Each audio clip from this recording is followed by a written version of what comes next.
और योग गुरु बाबा रामदेव के एक बयान से इस समय सियासी घमासान मचा हुआ है। बाबा रामदेव ने कहा कि हिंदू और मुसलमानों के मजहब अलग हो सकते हैं, लेकिन पूर्वज सनातनी हिंदू ही हैं। और इसलिए हिंदू राष्ट्र के नाम पर किसी को डरने की जरूरत नहीं है। बस जैसे ही ये बयान सामने आया, छिड़ गई बयानबाजी की जंग। और कांग्रेस ने सवाल उठाए, एआईएमआईएम ने पलटवार किया, शिया धर्म गुरुओं ने कड़ा जवाब दिया। सवाल यह है कि क्या पूर्वजों की चर्चा सामाजिक एकता का संदेश है या फिर एक बार फिर हिंदू मुस्लिम बहस को सियासी रंग दिया जा रहा है। हमारे मजहब अलग हो सकते हैं, लेकिन पूर्वज तो एक ही है। हम गीत में प्रवेश कर रहे थे तब मुझे गुरुदेव भगवान ने वहां पर भी लिखा हुआ है, यहाँ पर भी लिखा हुआ है, हिंदू राष्ट्र के नाम पर किसी को डरने की जरूरत नहीं है। हम सभी के पूर्वज सनातनी हिंदू आर्य। कुछ लोग कहते हैं हिंदू राष्ट्र बन जाएगा तो मुसलमान कहां जाएंगे, मुसलमान कहां जाएंगे, अपने पूर्वजों की परंपरा को अपनाओ। अरे जो अपने बाप का नहीं हुआ किसी का नहीं हो सकता।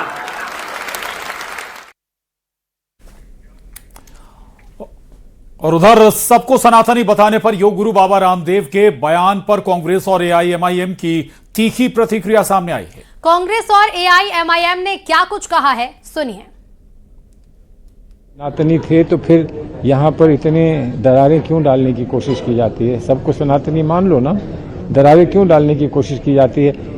कभी इधर कभी उधर की बात क्यों होती है? ये एक सवाल है ना। तो वो पहले वो खुद तय कर लें, पहले वो क्या हैं और वो किस समाज से बिलोंग करते हैं, उसके बाद फिर औरों से बात करें। ये बाबा सुनो बाबा, मुसलमान डरता किसी के बाप से भी नहीं है। ये तो हम संविधान का सम्मान करते हैं, कायदे कानून का पालन करते हैं, अपनी बात को कायदे कानून के दायरे में रहकर रखते हैं। तो हमारे कमजोरी को हम खामोश बैठते हैं तो उसको डर की गिनती में मत लो। और उधर संत समाज ने भी बाबा रामदेव के बयान पर ऐतराज जताया है। शिया धर्म गुरु सैफ अब्बास ने भी इस मामले पर प्रतिक्रिया दी। उन्होंने कहा कि मुसलमान अल्लाह के अलावा किसी से नहीं डरता।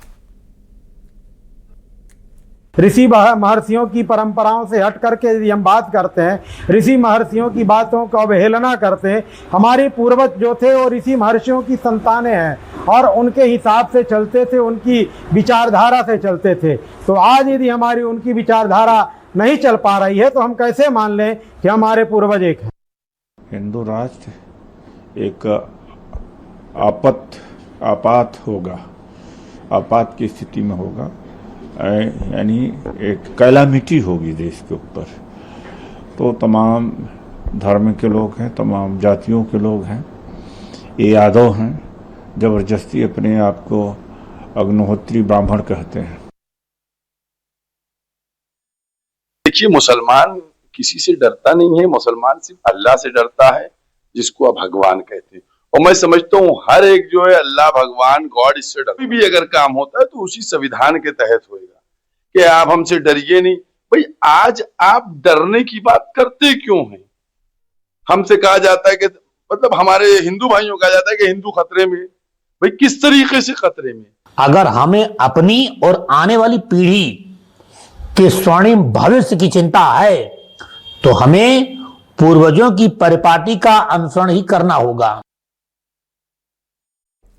और सबसे पहले खबर जबलपुर से है, जहां प्रमोशन में आरक्षण पर रोक से कोर्ट ने इनकार कर दिया। हाईकोर्ट ने फिलहाल रोक लगाने से इनकार किया है।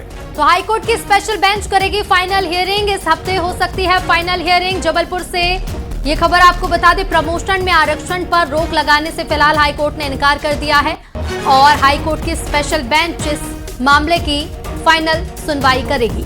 और इसी हफ्ते फाइनल हियरिंग हो सकती है, लेकिन प्रमोशन में आरक्षण बदस्तूर जारी रहेगा। इस पर रोक लगाने से हाईकोर्ट ने इनकार किया है। हालांकि इस पर हियरिंग होने वाली है और इसी हफ्ते बताया जा रहा है कि हाईकोर्ट इस पर फाइनल हियरिंग करेगा। उसके बाद अपना फैसला हाईकोर्ट सुना सकता है। प्रमोशन में आरक्षण का मामला कोर्ट में है और इस पर फिलहाल रोक लगाने से कोर्ट का इनकार।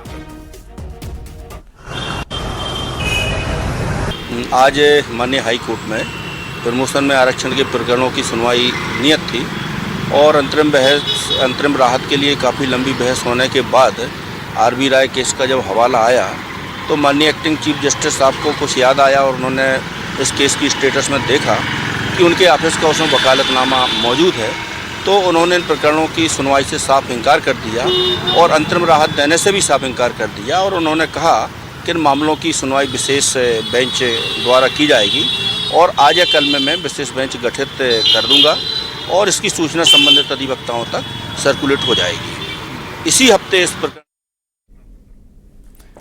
और चले आगे बढ़ेंगे। दतिया उपचुनाव को लेकर सियासी सरगर्मियां चरम पर पहुंच गई। बीजेपी और कांग्रेस प्रत्याशियों ने नामांकन भर दिया है आज, और बीजेपी प्रत्याशी आशुतोष तिवारी के नामांकन में CM doctor Mohan Yadav, BJP के प्रदेश अध्यक्ष हेमंत खंडेलवाल, नरोत्तम मिश्रा समेत बीजेपी के तमाम दिग्गज नेता मौजूद रहे। उधर कांग्रेस ने भी पूरी ताकत झोंकते हुए अपने उम्मीदवार घनश्याम सिंह का नामांकन दाखिल किया। नामांकन के दौरान कांग्रेस ने शक्ति प्रदर्शन भी किया और इसमें प्रदेश कांग्रेस अध्यक्ष जीतू पटवारी, नेता प्रतिपक्ष उमंग सिंघार समेत पार्टी के कई नेता मौजूद रहे। दतिया उपचुनाव के लिए बीजेपी और कांग्रेस दोनों ही जीत का दावा कर रही है।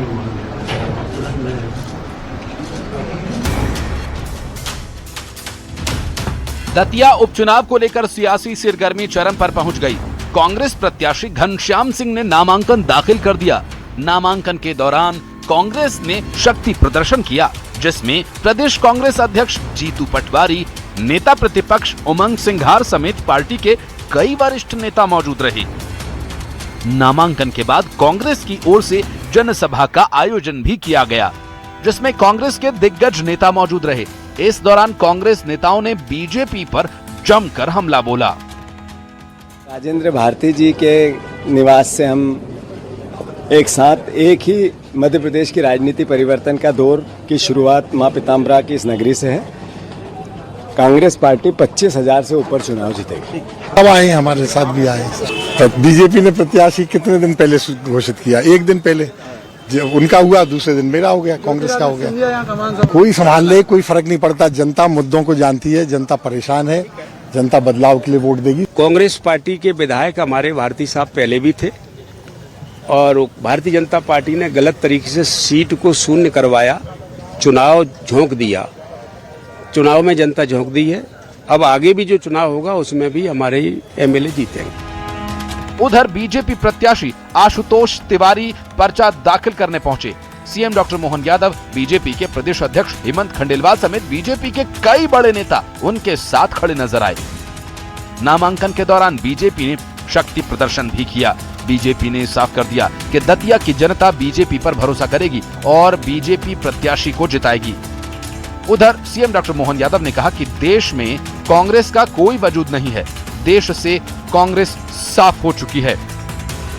उपचुनाव में एक बार फिर कांग्रेस को हार मिलेगी। माई की कृपा है, नेतृत्व का भरोसा है, खरा उतरने का पूरा प्रयास है। उनके अपने दावे हैं कि ना खुद कितने से हारे हैं, जरा डिटेल दें वो अपनी। दिग्विजय सिंह जी को मध्य प्रदेश बंटा ढार के नाते झेल चुका है और उसके बाद किसी प्रकार की कोई स्वीकारता की उनकी बात है नहीं। नरोत्तम जी को कह रहे हैं रावण की संख्या। नरोत्तम जी भाई साहब हमारे अभिभावक हैं, पार्टी के वरिष्ठ नेता हैं। मध्य प्रदेश के यशस्वी मुख्यमंत्री डॉक्टर मोहन यादव जी के नेतृत्व में हम सब कार्यकर्ता काम करते हैं और चुनाव लड़ेंगे। कोई मुकाबला नहीं है, सभी दतिया के मतदाता विकास के साथ में। हम सब मिलके इस विचारधारा को, इस दल को और इस दतिया को विकास की बुलंदियों पे ले जाने का काम करेंगे। मैं समझता हूं कि आज से हर कार्यकर्ता अपने घर को कम और जनता को ज्यादा समय देगा।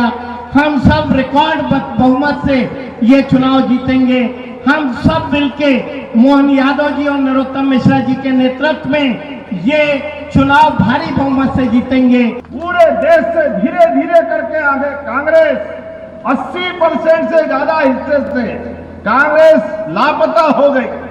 अब तो कई राज्यों में, हमारे राज्य में 20 साल से, गुजरात में 25 साल से, असम में 15 साल से, अब तो जहां भाजपा जीतती है भाजपा के अलावा कांग्रेस का अता पता नहीं लगता। दतिया उपचुनाव के लिए 30 जुलाई को वोटिंग होनी है। 3 अगस्त को नतीजे आएंगे। अब देखना यह होगा कि दतिया उपचुनाव में किसके सिर सजेगा ताज। Bureau report, news 18। दतिया में नामांकन के बाद बीजेपी की एक जनसभा भी हुई और इस दौरान नरोत्तम मिश्रा अपने संबोधन के दौरान भावुक हो गए और उनकी आंखों से आंसू निकल आए। नरोत्तम मिश्रा ने रैली संबोधित करते हुए कांग्रेस पर निशाना साधा और कहा कि हम सब आशुतोष तिवारी के साथ खड़े हैं। ये कहते ही उनकी आंखों से आंसू निकल आए और कहीं ना कहीं टिकट कटने का दर्द भी छलकता हुआ नजर आया।